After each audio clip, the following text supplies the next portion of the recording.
Good morning friends, my name is Chandravardhan and I welcome you all to Study for Civil Services, one of the India's leading educational platforms. दोस्तों कल 67th BPSC का result आ गया और finally cut off ने बहुत रुलाया। जी हाँ, cut off ने बहुत रुलाया है लोगों को। इतना बीपीएससी के इतिहास में इतना हाई कट ऑफ कभी नहीं गया। बीपीएससी ने खुद अपने 108 नंबर का रिकॉर्ड तोड़ते हुए 113 कट ऑफ लाया। भैया 113 कट ऑफ मामूली नहीं होता। पूरा स्टूडेंट जगत, छात्र जो भी बीपीएससी से जुड़ाव रखते हैं, जो भी बीपीएससी को समझते हैं, सब लोग आश्चर्यचकित हैं। जी हाँ, तो जो नए स्टूडेंट होंगे, जो नया 68th का तैयारी करने का सोच रहे होंगे, नोटिफिकेशन का इंतजार कर रहे होंगे, उन लोगों के लिए ये मेरा वीडियो है कि अब आपको क्या करना चाहिए। बहुत सारी अफवाहों का बाजार गर्म है, बहुत सारे लोग गालियां दे रहे होंगे, बहुत सारे लोग कोस रहे होंगे, क्या क्या चिल्ला रहे होंगे यूट्यूब पर, आप समझ नहीं सकते हैं। तो उनके बीच आपको क्या करना है, आपको क्या करना है? अभी उस बहस में उलझना है, उस र्यूमर की तरफ जाना है, अट्रैक्ट होना है, या फिर अपना राह खुद चुनना है, उस पर हम इस वीडियो में डिस्कस करेंगे। ठीक है, तो अब क्या करें,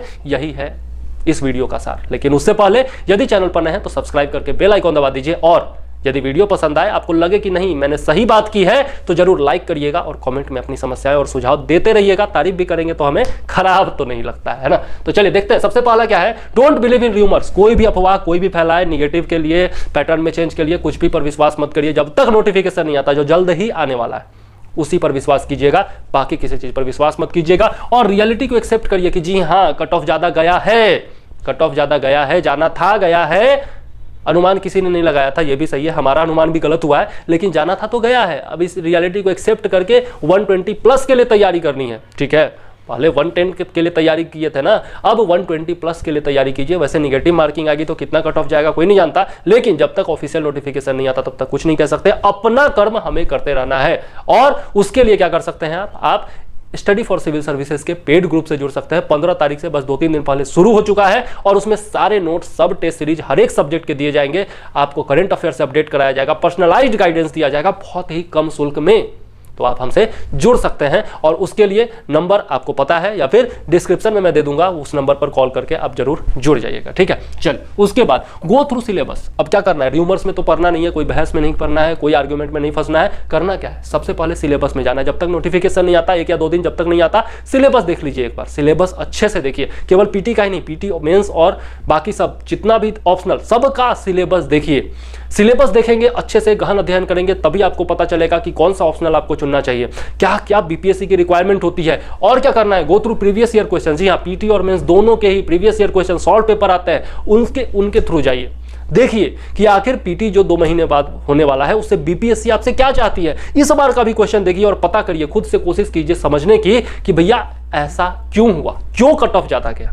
उसके बारे में वैसे विश्लेषण मैं भी करूंगा कि कट ऑफ क्यों गया, लेकिन आपको खुद भी सोचना चाहिए। इसके लिए प्रीवियस ईयर क्वेश्चन की तरफ जाइए। प्रीवियस ईयर क्वेश्चन से बहुत सारे क्वेश्चन रिपीट भी होते हैं, तो वो देखिए किताब मार्केट से लाइए, किसी भी पब्लिकेशन का लाइए, लेकिन देखिए हमारे वीडियोज भी अवेलेबल हैं जो प्रीवियस ईयर क्वेश्चंस पर आधारित हैं, तो वो भी आप देख सकते हैं। ठीक है, और पेड ग्रुप में जाते हैं तब तो आपको सारे प्रीवियस क्वेश्चन मिलेंगे ही, प्रीवियस ईयर क्वेश्चन, तो वहां से भी देख सकते हैं आप। Don't be confused about material and notes. जी हाँ, मटेरियल और नोट्स के लिए कंफ्यूज्ड नहीं होना है। आप चाहे स्टडी फॉर सिविल सर्विसेज का नोट्स लीजिए, या फिर किसी का भी नोट्स लीजिए, कोई कोचिंग इंस्टीट्यूट, कोई भी किताब लीजिए, कुछ भी कीजिए, लेकिन एक बार यदि आप चुन लिए मटेरियल तो फिर बदलिए मत, कंफ्यूज्ड मत होइए। बार बार इस टॉपर ने ये कह दिया तो ये ले लिया, उस टॉपर ने वो कह दिया तो वो ले लिया, ऐसा मत कीजिए। एक बार मटेरियल चुनिए और उसी पर स्टिक रहिए, उसी पर चिपके हुए रहिए, उसी पर विश्वास करके उसी को बार बार पढ़ते रहिए। Once you choose the material stick to them. जी हाँ, एक बार चुन लिए तो बस चिपके हुए हैं, उसी को बार बार पढ़ रहे हैं, मटेरियल चेंज नहीं कर रहे हैं। उसके बाद दूसरों की असफलता से सीखिए। देखिए, अगर सामने गड्ढा खुदा हुआ है और कोई आपके सामने उसमें गिर रहा है, और बता भी, या फिर नहीं, आपके सामने नहीं भी गिर रहा है, लेकिन कोई बता रहा है कि भैया उस रास्ते से गया था, वहां गड्ढा था, वहां गिर गया, तो जरूरी नहीं है कि आप भी उसी रास्ते से जाए और उस गड्ढे में गिरे। उससे बच के भी निकला जा सकता है। जब आपके पास ऑप्शन है कि बच के निकला जा सकता है, तो क्यों गड्ढे में गिरना चाहते हो यार। जब कोई दूसरा आपको अपनी गलती बता रहा है तो उससे सीखिए और उन गलतियों से बचने की कोशिश कीजिए। खुद गलती करके सीखने की आवश्यकता आज के डेट में नहीं है। इसको कहते हैं स्मार्ट वर्क। ठीक है, स्मार्ट वर्क कहते हैं। और हार्ड वर्क वाले क्या करते हैं ना, लगातार करते रहते हैं, गलतियों पर गलतियां करते रहते हैं, और बाद में उनको स्मार्ट वर्क समझ में आता है, तब वो अपनी गलतियों से सीखते हैं या फिर दूसरों की गलतियों से सीखते हैं। ठीक है, तो तब तक समय निकल चुका होता है, और कहावत वही याद आती है कि अब पछताते होत क्या जब चिड़िया चुग गई खेत। नेक्स्ट, स्मार्ट स्टडी कीजिए। वही स्मार्ट स्टडी क्या होता है, स्मार्ट स्टडी में है कि आपको भैया क्या पढ़ना है, उससे ज्यादा जरूरी है कि क्या छोड़ना है। खास करके बीपीएससी पीटी और मेंस पीसीएस की तैयारी में खास करके ऐसा होता है, और वो भी बीपीएससी की तैयारी में तो खास करके। क्यों? क्योंकि सिलेबस बहुत बड़ा है, पीटी का सिलेबस तो डिफाइंड ही नहीं है और मेंस का सिलेबस बहुत बड़ा है। तो क्या पढ़ना है उससे ज़्यादा जरूरी है कि क्या छोड़ना है। कहाँ से ज़्यादा क्वेश्चन हमेशा पूछे जाते हैं, कौन से ऐसे टॉपिक हैं जिनसे लगातार क्वेश्चन पूछे जाते हैं। जब उसकी पहचान आपको हो जाएगी तो पता चल जाएगा कि भैया ये टॉपिक मैं पहले पढ़ूँ, बाकी सब पढ़ूँ, लेकिन बाद में पढ़ूँ या ना भी पढ़ूँ तो चलेगा।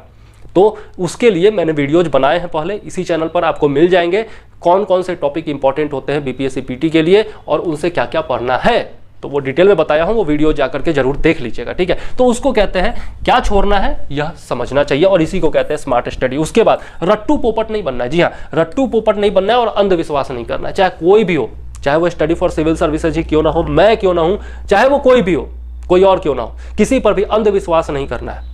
अपनी आंखें हमेशा खुली रखनी है, अंधविश्वास नहीं करना है। और दूसरा कि रट्टू पोपट नहीं बनना है, रट्टू पोपट नहीं बनिए, हमेशा रटना ही काम नहीं। अब कुछ लिस्ट है, कुछ डाटा है, तब तो रटना पड़ेगा, लेकिन रट्टू पोपट कहने का ये मतलब है यहाँ पर कि कुछ बिना सोचे समझे, जो आंख पर जैसे घोड़ा होता है ना, बारात का जो घोड़ा होता है या फिर जो घोड़ा रोड पर जा रहा होता है उसके दोनों तरफ लगा हुआ होता है ऐसे, ताकि वो इधर उधर ना देखे, है ना।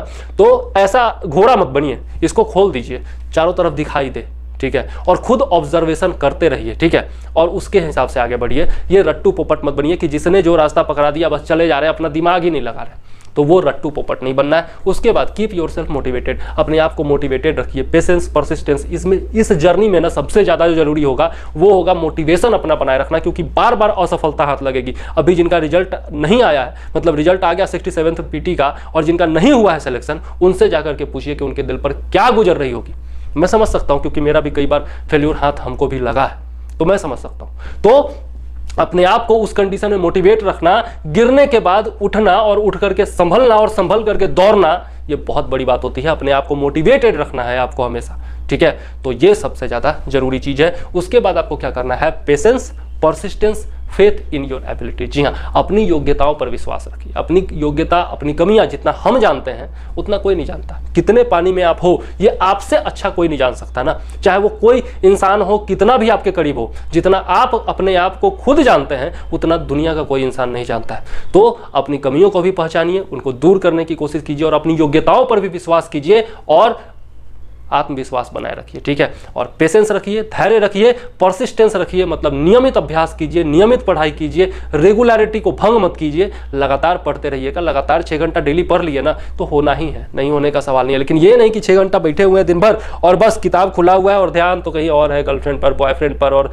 सुट्टा पर और मरीन ड्राइव पर घूमने पर और इधर उधर सिनेमा पर कि कौन सा वेब सीरीज रिलीज हुआ, मुन्ना भैया का क्या हुआ, तो ये कलीन भैया का क्या हुआ। तो ये सबसे नहीं होने वाला, ठीक है। तो परसिस्टेंस और पेशेंस दोनों जरूरी है यहाँ पर, और अपनी एबिलिटीज में विश्वास रखना भी जरूरी है। देखिए, हमेशा कहा जाता था, पहले एक कहावत थी कि हार्ड वर्क ऑलवेज पेज, लेकिन अब क्या कहावत हो गई है खास करके कॉम्पिटिटिव एग्जाम में कि स्मार्ट वर्क ऑलवेज पेज। जी हाँ, हार्ड वर्क हमेशा पे करे चाहे नहीं करे, लेकिन स्मार्ट वर्क हमेशा पे करेगा। और स्मार्ट वर्क क्या होता है ये मैं पहले बता चुका हूं कि क्या पढ़ना है उससे ज्यादा जरूरी है कि क्या छोड़ना है, ठीक है। और इसके लिए सिलेबस, प्रीवियस ईयर क्वेश्चंस और जो अनुभवी छात्र है, चाहे वो फेल हुए हों या फिर सफल हुए हों, उससे फर्क नहीं पड़ता, लेकिन उनका अनुभव ये बहुत काम आता है। अगर किसी असफल इंसान ने ईमानदारी से अपनी गलतियां आपको बता दी ना, तो उससे बड़ा गुरु कोई नहीं हो सकता, ठीक है। और दूसरी चीज कि आप अपनी असफलता से यदि सीख गए तो आपकी असफलता से बड़ा गुरु कोई नहीं हो सकता।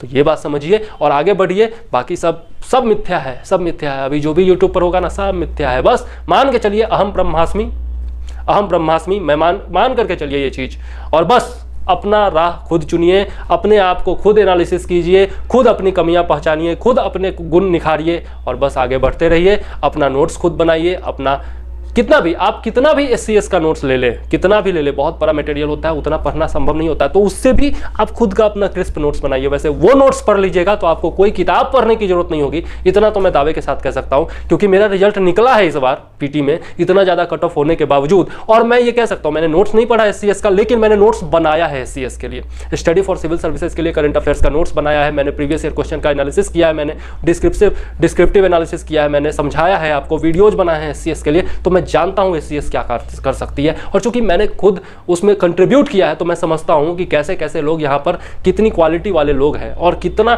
यहाँ पर वर्क एथिक्स का ध्यान रखा जाता है, वो मैं समझता हूं। इसलिए मैं दावे के साथ कह सकता हूं कि अगर SCS का मटेरियल आपने पढ़ लिया तो फिर कुछ भी आपको पढ़ने की जरूरत नहीं है, ठीक है। तो चलिए इस वीडियो में फिलहाल इतना ही रहने देते हैं। नेक्स्ट वीडियोज में आगे और भी पढ़ेंगे। पढ़ने के लिए बहुत कुछ है, लेकिन कभी कभार क्या होता है ना कि आपको मोटिवेट करना, सही राह दिखाना भी मेरा ही कर्तव्य है। ठीक है, तो मैं आपके सामने आता रहता हूँ। फिलहाल इस वीडियो में मुझे दीजिए इजाजत। अगर वीडियो पसंद आए तो लाइक करके कमेंट करिएगा, अपनी समस्याएं बताइएगा, सुझाव भी दे सकते हैं आप, और तारीफ भी किसको नहीं अच्छी लगती तो तारीफ भी कर सकते हैं आप। ठीक है, तो चलिए इस वीडियो के लिए मैं चंद्रवर्धन लेता हूँ आपसे इजाजत। जय हिंद, वंदे मातरम।